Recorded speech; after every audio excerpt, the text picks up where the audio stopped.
Salam geng, racun kali ni dalam segmen Sembang Gadget ni kan, kita nak sembang pasal device terbaru Realme yang baru dilancarkan untuk pasaran China dan model ni pun ramai juga request minta saya review tau. Inilah dia Realme Neo 8. Kalau korang ikut perkembangan Realme kan sejak beberapa tahun kebelakangan ni kan, siri Neo ni memang terkenal sebagai siri yang fokus dia tu lebih kepada prestasi yang lebih tinggi dengan harga yang agak agresif. Dan untuk generasi kali ni, Realme nampaknya cuba push lagi jauh lah dengan kombinasi hardware yang sangat power, bateri yang luar biasa besar dan design yang agak berbeza daripada phone lain dalam pasaran lah kan.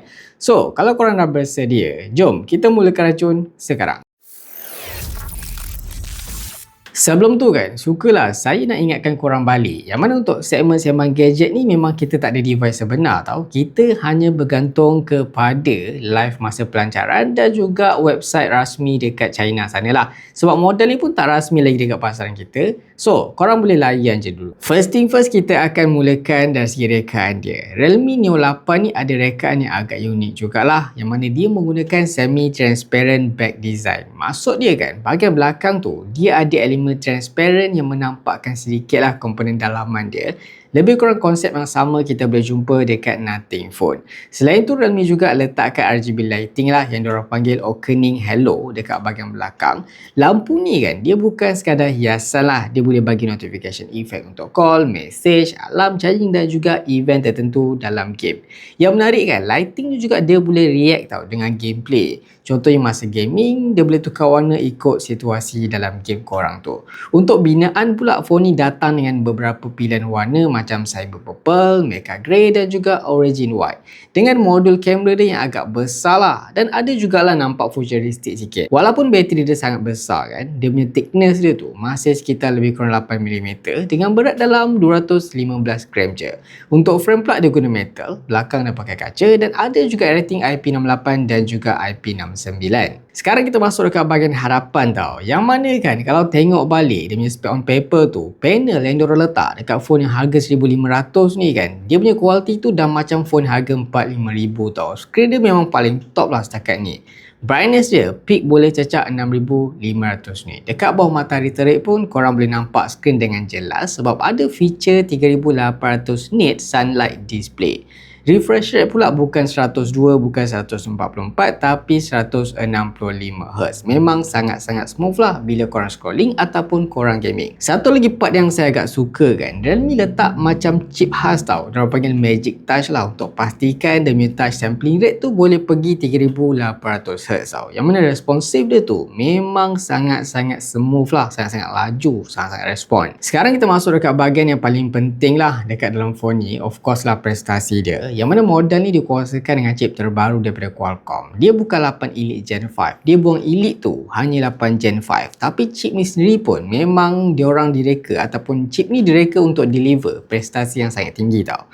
Yang mana diorang claim boleh pergi sampai 3.58 juta tau untuk AnTuTu score dia. Memang tinggi tau. Dari segi memori pula, phone ni datang dengan konfigurasi sampai 16GB RAM LPDDR5X dan storage boleh pergi sampai 1TB UFS 4.1. So, untuk multitasking, gaming berat ke ataupun penggunaan jangka panjang, hardware dia memang sangat-sangat future proof. Untuk sejukkan chip ni, Realme pakai Ice Flow cooling system yang dia punya keluasan dia tu kan hampir 40,000mm persegi. So, maksud dia, korang boleh main game yang heavy tu tanpa ada isu kepanasan tau dekat model ni. Yang mana benda ni kita akan test once kita dah dapat device ni nanti. Tapi ada satu lagi features yang bagi saya agak mind blowing lah dekat dalam model ni. Dia ada satu features yang diorang panggil PC Handheld Mode.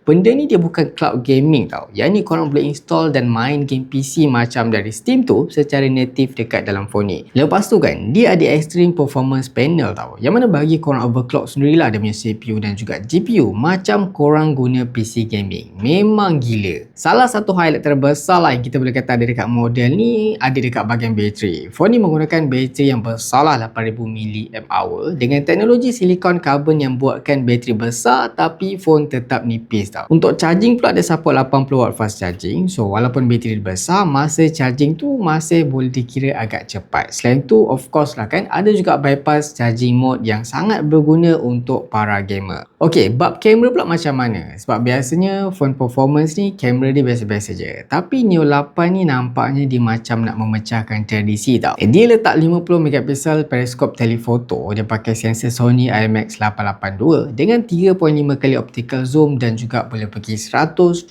kali digital zoom. Kamera utama pula dia pakai sensor 50MP Sony IMX896 dengan OIS. So kalau korang nak buat konten video 4K atau 8K pun memang tak ada masalah. Okey, jom kita tengok pula harga dia berapa. Kalau masa pelancaran itu hari tu, harga dia bagi saya agak agresif tau. Untuk base model 12256GB tu starting dalam 2399 yuan. Kalau convert dekat pasaran kita, direct convert dapatlah dalam RM1480. Lepas tu untuk versi 512GB, 16GB RAM, just lebih kurang 1900 macam tu, dan yang paling tinggi pun dalam 2300 saja. Which is untuk spek dia taruhkan macam gini, sangat-sangat berbaloi dengan harga dia. Dan kalau korang nak beli kan, jujurlah saya cakap, model Neo ni kalau tengok before ni memang rasanya dia tak akan masuk lah pasaran kita kan. Saya juga adalah tanya orang-orang dekat dalam Realme ni, katanya model Neo ni kalau tengok previous model tu dia dah tak masuk tau. Kemungkinan besar untuk Neo 8 ni tak akan masuk secara rasmi. Tapi kalau korang nak beli juga, saya tengok dekat dalam Shopee tu kan agak murah. Depend juga pada seller lah. Daripada apa yang saya dapat ni kan, base model starting 1.4K saja, which is sangat-sangat murah lah. Dia juga bergantung pada seller dan juga spek korang nak beli. Kalau lagi tinggi tu lagi mahal. Tapi tips je, make sure korang carilah kupon-kupon kan, voucher-voucher. Of course korang boleh dapat lagi murah daripada tu tau. So rasanya sampai sini dulu video kita untuk kali ni. Kalau korang dah pakai model ni, boleh juga bagi komen dekat bawah okey tak, berbaloi tak dengan harga dia. Tapi bagi saya kan, Realme Neo 8 ni dia bukan sekadar phone yang fokus dekat gaming, tapi boleh kata full all-rounder lah yang sangat pro kalau korang kaki game dan nak juga kamera yang cantik. Yang ni jawapan dia. Korang boleh standby lah, saya akan cuba beli, dan bila dah phone tu dah sampai nanti kita akan review lebih detail lah dari segi semua aspek untuk tunjuk dekat korang sama ada berbaloi ke tidak. Tapi kalau korang dah tak sabar, beli je dulu sebab spek on paper dia memang dah sangat-sangat berbaloi dah. Cuma kalau korang beli sekarang nak pakai raya tu rasa mungkin tak sempat lah, sebab biasa kalau beli dekat Shopee ni paling-paling busuk pun dalam 3-4 minggu baru sampai tau. So, rasanya sampai sini dulu video kita untuk kali ni. Kalau korang suka video ni, jangan lupa tinggalkan like, share, komen dan juga subscribe. Jumpa lagi di racun-racun seterusnya. Assalamualaikum dan stay racun.